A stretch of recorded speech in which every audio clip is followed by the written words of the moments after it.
Hey, how's it going, guys? Welcome back to my YouTube channel. My name is George Uman and I'm your friendly neighborhood anime and manga fan. I love all things anime and all things manga, and I'm here today to talk about Oshi Season 2, Episode 7. So, what did I think about this week's episode?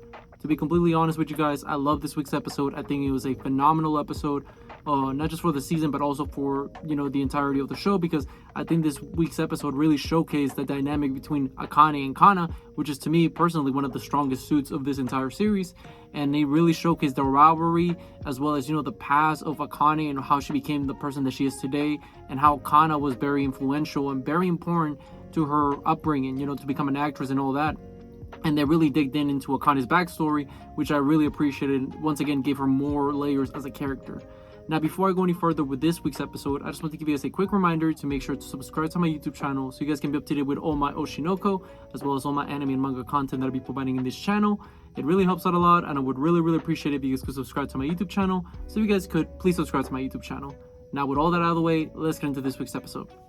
So this week's episode starts off where we see pretty much Kana. She's doing her thing, she's playing the character that she's playing in Tokyo Blade in the play, and we see that she's about to fight the green hair guy, and everybody's talking about how Kana, she really taps into that character and becomes that character, like she inhabits that character, like she's such a great actress and all that. And while all that is happening, we see that people once what's her name, Sion, I believe that's the princess, the one that Akane plays. Once Akane starts playing the character, everybody's like flabbergasted. They're like, oh my gosh, she's so amazing at it. And you see they're pretty much saying the same thing, like she embodies the character. And you see a duality and as well as a contrast between both acting styles between Akane and Kana. And we see that they're both great actresses, and they're obviously going to give it their all in this play because they want to one up each other, and they're going to prove that they're the better actress overall. And this whole episode kind of consisted about that. It was pretty much a battle of skill between these two. And we see that pretty much as the episode continues, we see that as they keep acting and all that, you see Akane being like, yeah, I'm going to take you down no matter what it takes. I'll take you down, Kana. And she's like, I used to like you. And then we cut to a flashback, and this flashback was very insightful and very important for Akane's character and to get us where she's at this point in the story. It really solidified, okay, she went from this point A to point B, and it really demonstrated how all that happened.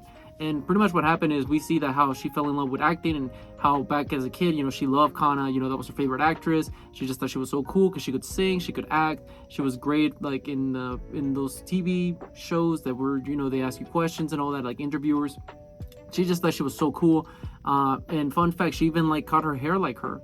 There was a lot of things that she looked up to, and it was just she was her number one fan. And what happens is eventually she pursues acting because of she's so motivated because her parents are like, you should become like Kana, maybe you'll like it, if you like her so much, maybe give it a shot. So eventually she starts acting, and you see her progress from studying how to be an actor to her playing in the school plays, I'm assuming, in the theater classes and all that. And we see that eventually comes a time where there's an audition, and she she's very excited for this role. She gets ready, she gets her hair just like Kana, she wears a hat similar to Kana's. She's kind of imitating her, and that's the whole thing that we know about Akane up to this point in the story. She's really good at imitating, and that's one of her strengths. When she embodies a character, she's all about imitating the person. And this really was the first scenario of that, the first time where that happened. And we see that pretty much as the episode continues, we see that she's at the audition, and you see that I believe it was Kana's agent or something. He notices her, and she calls her Kana, but she's like, oh, I'm not Kana. And then you see Kana, the real Kana, show up. She's like, hey, who are you talking about? And then the agent or whatever, he's like, oh, my bad, I confused you. Which, by the way, how do you confuse them? One of them has blue hair, one of them has red hair, but okay, man, I guess you're colorblind. I don't know, man. Because I was scratching my head. I was like, okay, I get that they're similar and all that, but come on, bro. You're telling me, oh yeah, Kana all of a sudden dyed her hair blue, bro? Come on now, let's be honest. But what happens is pretty much as the episode, they finally meet, and this is their first interaction ever, and it goes absolutely sour.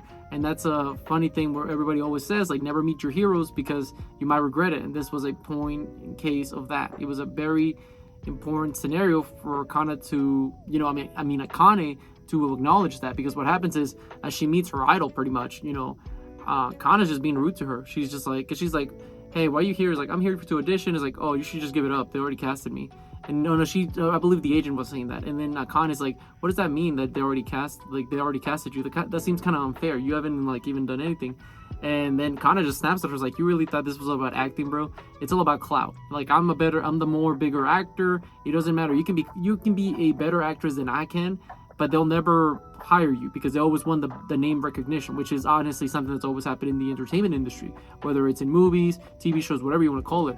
They don't care about the best actor. They're trying to get the most famous actors so they can get more money, in their projects, because there'll be more clout, more of a following behind it. And she breaks it down to a poor little Akane, and she just gets like, shocked about the whole situation.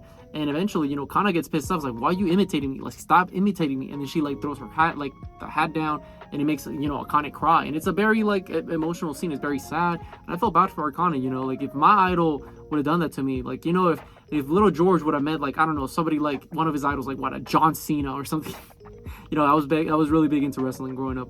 So imagine like a John Cena or Undertaker. If somebody treated me bad, I would have been like crying, and I would have been flabbergasted about the whole situation. But continuing on, we see that, Akane, she really took that to heart, and she starts reading all these books, even to her like teenage years, about trying to figure out like the psychology, that she's trying to figure out why would Kana do something like that? What was her reasoning? And she starts realizing like, she starts saying like, she has always bestowed, like other people have always bestowed stuff onto her, and it's about time that she starts taking the initiative. And she has as of recently, because she started doing like the Beat Kamachi group with Ruby and Memchow, and she's really been doing a good in her career. She's starting having a comeback, and she's starting to do things that she wants to do instead of things that people want her to do. And she's like, that's cool and all, but listen, you're not gonna win, bruh. And you see her like that scene was so good. I thought it skipped frames or something. I was like, what? Because it literally just cuts. It cuts from a mental situation where we see Kana being like kind of sad, and then eventually starts chasing the Beat Komachi group, and then it cuts to like the stare down between their real play characters, where Akane is like, you're gonna lose, bro. And she gave me the nah, I'd win kind of vibes. And what happens is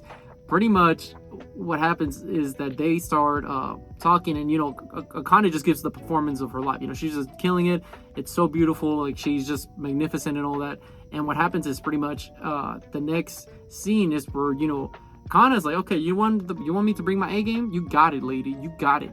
And as she's about to tap into her big, like, she's gonna tap into her full potential.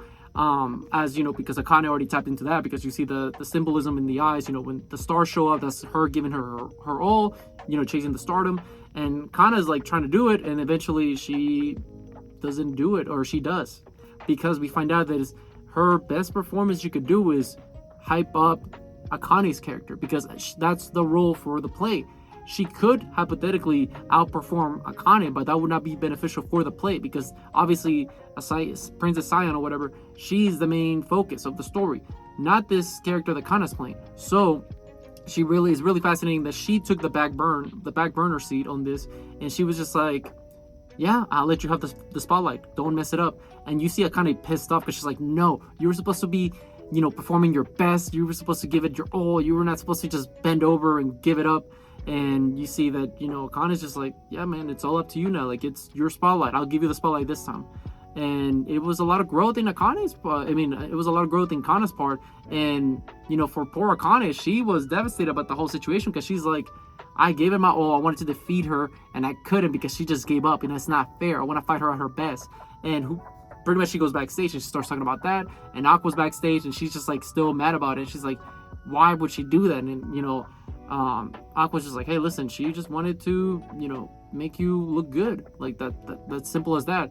And Kana's the type of character where, her best performances come when she gives it her all, and because she's a very like she's only cares about herself and the spotlight. So when she really wants to give it her all, she will. And then Aqua's just like, okay, let's make her do that. So come on, don't give up, and let's do that. And that's how the episode ends. And overall, I thought it was a fantastic episode. Can't wait to see the next one. Loved it. But what did you guys think about the episode? Did you guys love it? Did you guys hate it? Did you guys thought it was alright? Whatever you guys thought, let me know in the comment section down below. Also, thank you so much for sticking all the way to the end of the video. I really appreciate it. And don't forget to like, comment, and subscribe to my YouTube channel for more Oshi, as well as more anime and manga content in the near future. But yeah, with all that being said, I hope you have a great rest of your day. Bye-bye.